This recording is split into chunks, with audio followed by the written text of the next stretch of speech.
Hello guys, this is Nasir. Welcome to my channel in a classroom. आज की इस video lecture में हम लोग सीखेंगे HOW हाउ, इसका मतलब और इसका यूज़ आप कहाँ कहाँ कर सकते हैं।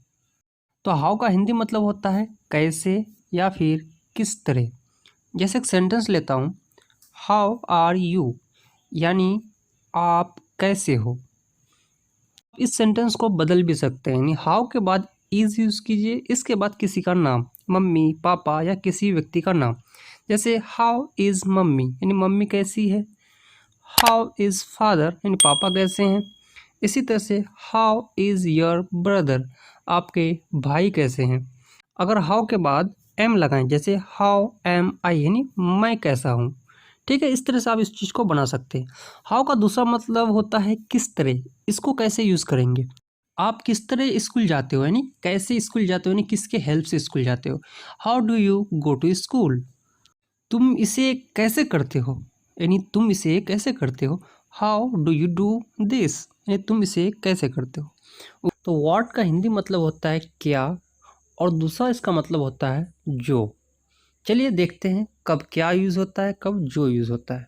जब व्हाट के बाद कोई हेल्पिंग वर्ब लगे, जैसे इज लगे या एम लगे, आर लगे, डू लगे, डज लगे, डिड लगे, तो व्हाट का मतलब होता है क्या। जैसे एक सेंटेंस देखता हूँ, जैसे एक सेंटेंस है व्हाट इज दिस। व्हाट का मतलब क्या, और इज दिस का मतलब ये है। दिस का मतलब होता है ये, यानी ये क्या है। व्हाट इज दिस, ये क्या है। चलिए अब व्हाट के बाद हम लोग डू का यूज़ करते हैं, तब फिर सब्जेक्ट तब फिर वर्ब। जैसे व्हाट डू यू डू, ये डू जो पहला वाला डू है ये एक हेल्पिंग वर्ब है, और दूसरा वाला डू जिसका मतलब होता है करना, यानी कुछ करना। यानी व्हाट डू यू डू, यानी तुम क्या करते हो। व्हाट डू यू डू, तुम क्या करते हो, मतलब उससे पूछा जाता है तुम करते क्या हो। इसी तरह से आप डू की जगह चेंज कर सकते हैं, यानी सब्जेक्ट के बाद। जैसे व्हाट डू यू वॉच, तुम क्या देखते हो। व्हाट डू यू ईट, तुम क्या खाते हो। व्हाट डू यू ड्रिंक, तुम क्या पीते हो। चलिए अब दूसरा यूज़ देखते हैं व्हाट का, जिसका मतलब होता है जो। एक सेंटेंस है I did what you said, तुमने जो कहा मैंने किया। तो इस सेंटेंस में व्हाट का मतलब जो निकला। तो आप कैसे जानेंगे व्हाट का मतलब अभी जो होगा कि क्या होगा। तो जब भी व्हाट के बाद सब्जेक्ट आए, यानी सब्जेक्ट से जस्ट पहले क्या आ जाए, व्हाट आ जाए, तो व्हाट का मतलब जो होता है। सब्जेक्ट आप कहेंगे सब्जेक्ट क्या है, सब्जेक्ट का मतलब होता है, जैसे यू क्या है, एक सब्जेक्ट है। आई सब्जेक्ट है। ही, सी या किसी का नाम, यानी उस सेंटेंस में जो काम करने वाले होते हैं वो एक सब्जेक्ट होता है। और जो पहले वाले सेंटेंस था उसमें व्हाट का मतलब क्या था, क्योंकि व्हाट जो आया एक हेल्पिंग वर्ब से पहले आया था। तो उम्मीद है व्हाट का मतलब कब जो होता है और कब क्या होता है, इस चीज़ को आप समझ चुके। WHEN, van. वैन इसका हिंदी मतलब होता है, एक मतलब होता है कब, और दूसरा मतलब होता है जब। हम लोग सेंटेंसेस के माध्यम से देखेंगे वैन का मतलब कब कब होता है और कब जब होता है। चलिए एक सेंटेंस देखता हूँ, When do you go to market? तो इसका हिंदी मतलब हुआ तुम मार्केट कब जाते हो। दूसरा सेंटेंस है When do you play? तुम कब खेलते हो। इसी तरह से आप बोल सकते हो तुम कब सोते हो, When do you sleep? तुम कब सोते हो। तुम कब जगते हो, When do you get up? तो जब भी when के बाद हेल्पिंग वर्ब आए, जैसे कोई डू आए या डज आए या डिड आए, विल आए, या फिर is am are was were, कुछ भी आए, तो फिर व्हेन का मतलब होता है कब। एक सेंटेंस है जब मैं घर आता हूँ मैं टीवी देखता हूँ। When I come home I watch TV. दूसरा सेंटेंस देखते हैं, when you see me I become sad, यानी जब तुम मुझे देखती हो मैं दुख हो जाता हूँ। तो यहाँ पर देख पा रहे हैं व्हेन का मतलब जब निकल रहा है। क्यों, जब भी व्हेन के बाद डायरेक्ट सब्जेक्ट आ जाए, जैसे सब्जेक्ट आई है, यू है, सी होता है, ही होता है, किसी का नाम हो जाता है। यानी व्हेन के बाद जब सब्जेक्ट आ जाता है, चाहे शुरू में हो या बीच में हो, तो व्हेन का मतलब वहाँ हो जाता है जब। उम्मीद है आप व्हेन का मतलब समझ चुके होंगे। वीडियो कैसा लगा? तो WHERE यानी वेयर, जिसका मतलब होता है कहाँ या फिर जहाँ या फिर किस जगह। यानी जब भी आपको पूछना हो किसी जगह के बारे में, आप कहाँ रहते हो, कहाँ हो, किस जगह हो, तो आप वेयर का शॉर्टली यूज़ कर सकते हैं। आप सिर्फ वेयर को ही यूज़ कर सकते हैं। जैसे कोई व्यक्ति कहीं जा रहा है तो आप डायरेक्ट पूछ सकते हैं वेयर, यानी कहाँ। दूसरा सेंटेंस है वह कहाँ है। वह का इंग्लिश होता है ही, और ही के साथ लगता है इज़, इसलिए वेयर इज़ ही, यानी वो किस जगह है। अगर वो लड़की है तो यहाँ पर सी लगाएंगे, यानी वेयर इज़ सी, यानी वो कहाँ है। नेक्स्ट सेंटेंस है आपके पिताजी कहाँ है। इसी तरह से इस तरह के सेंटेंस और भी हो सकता है, आपके भाई कहाँ हैं, आपकी मम्मी कहाँ हैं, तो वेयर इज़ योर फादर। भाई है तो where is your brother, mummy है तो वेयर इज़ मदर, या फिर मम्मी डायरेक्ट बोल सकते हैं। वेयर का दूसरा मतलब होता है जहाँ, यानी जहाँ आप रहते हो मैं वहीं रहता हूँ, यानी where you are I live there to.